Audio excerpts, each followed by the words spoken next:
အားလုံးပဲမင်္ဂလာပါဗျဒီနေ့က2026ဇန်နဝါရီလ16ရက်နေ့ဖြစ်ပါတယ်နော်မနေ့ကဆရာတော်နှစ်ပါးတရားစွဲခံရတဲ့ကိစ္စပို့လေးတင်လိုက်တာကိုအောက်မှာလာပူလောင်နေတဲ့မွတ်စလင်တချို့ရှိတယ်အဲ့တော့မင်းတို့တည်ထားရမှာကဒီတိုင်းပြည်ကဗုဒ္ဓဘာသာနဲ့ဗမာလူမျိုးမြန်မာနိုင်ငံဒီဖွားပတ်တော်ဒီဖြစ်တယ်နှစ်ပေါင်းထောင်နဲ့ချီအောင်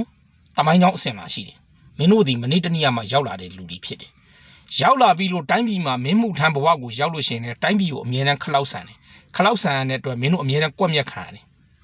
တိုင်းပြည်ပေါ်မှာတစ္ဆာရှိတယ်ဆိုတော့အယောင်ဆောင်တာမင်းတို့ကတိုင်းပြည်ကိုအာဏာကိုခလောက်ဆန်ကိုအမြဲတမ်းစ조사ခဲ့တဲ့လူတွေကြီးပဲတမိုင်းကိုလှန်ကြည့်လိုက်လို့ရတယ်အဲ့တော့မင်းတို့ဘာသာရေးခေါင်းဆောင်တွေက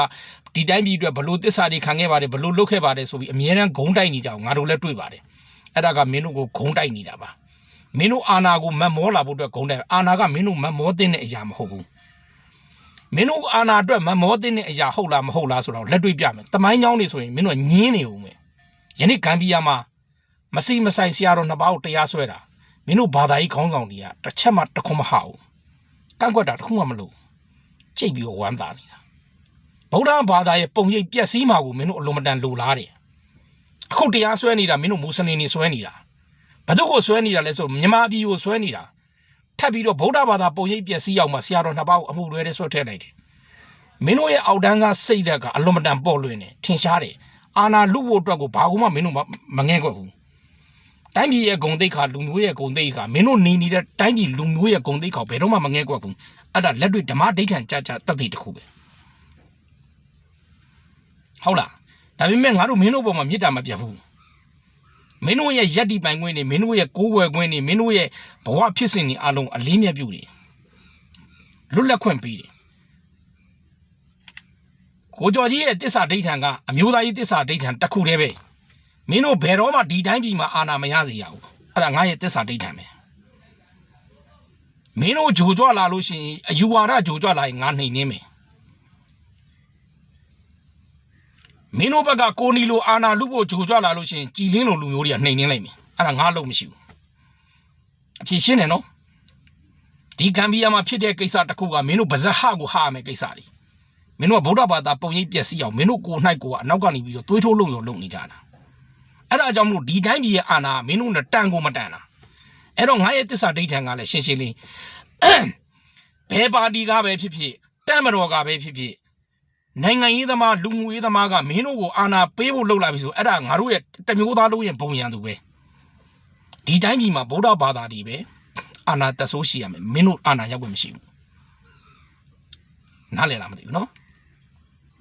မင်းတို့ရဲ့လူဖြစ်တည်မှုကိုငါတို့လေးစားတယ်မင်းတို့ရဲ့လွတ်လပ်စွာကိုယ်ကွယ်ခွင့်တွေကိုလေးစားတယ်အရာရာအားလုံးကိုငါတို့နားလည်နိုင်တယ်မင်းတို့ရဲ့စာဝတ်နေရေးကျမ်းမာရေးပညာရေးအားလုံးကိုနားလည်ပေးလို့ရတယ်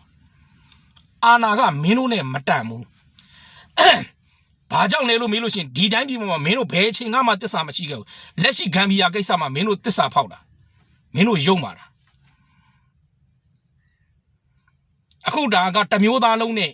ဘာသာတရားကိုပုံရိပ်ပျက်စီးသွားဝိုင်းပြီးစော်ကားတာအဲ့တော့ဗုဒ္ဓဘာသာဘက်ကနေပြီးတော့ဒီဂမ်ဘီယာကိစ္စမှာမြန်မာလူမျိုးဗုဒ္ဓဘာသာဘက်ကမရက်တည်တဲ့နိုင်ငံရေးပဲဖြစ်ဖြစ်အတိုက်ခံနေပဲဖြစ်ဖြစ်အားလုံးဒီငါတို့အမျိုးသားရေးကိုတစ္ဆာဖောက်တာနားလည်လားသဘောတရားနားလည်လားဒါပေမဲ့ကိုကျော်ကြီးရဲ့သဘောတဘာဝရှင်းတယ်မင်းတို့ယုံပါတယ်လို့ငါတို့ဘယ်တော့မှမယုံပါဘူးငါတို့ဒီဗုဒ္ဓဘာသာသာသနာအောက်မှာအဆောင်ရှောက်မှာနေတာဖြစ်ချင်းကြောင့်ငါတို့ဒီယုံပါတဲ့ယုံညံ့တဲ့အောက်တန်းစားစိတ်ဓာတ်နဲ့မင်းတို့မတုံ့ပြန်ဘူးမင်းတို့ငါတို့လူသားဆန်ဆန်ပြီးမယ်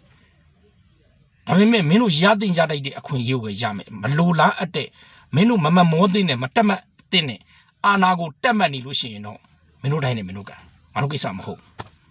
်မင်းတို့အာနာကိုမတက်မတ်သမျှကာလပတ်လို့မင်းတို့ဒီတိုင်းပြည်မှာမင်းတို့အေးအေးဆေးဆေးနေခွင့်ရှိတယ်မကျေနပ်လို့မင်းတို့ဒီတိုင်းပြည်ကထွက်သွားခြင်းလည်းရတယ်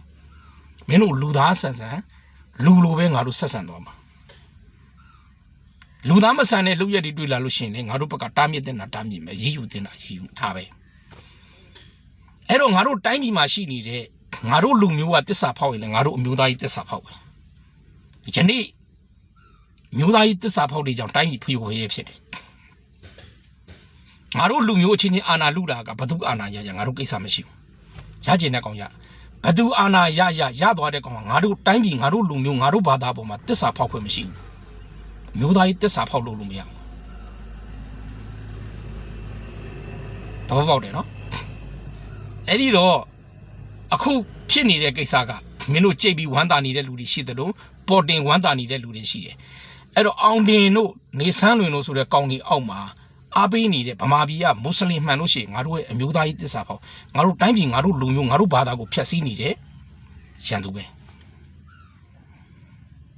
အဲ့တော့မင်းတို့ကိုယ်၌ကဒီတိုင်းပြည်ပေါ်မှာတစ္ဆာခံခြင်းခံမခံခြင်းလည်းရတယ်ကိစ္စမရှိဘူးမနေခြင်းလို့ထွက်သွားခြင်းလည်းထွက်သွားလို့ရတယ်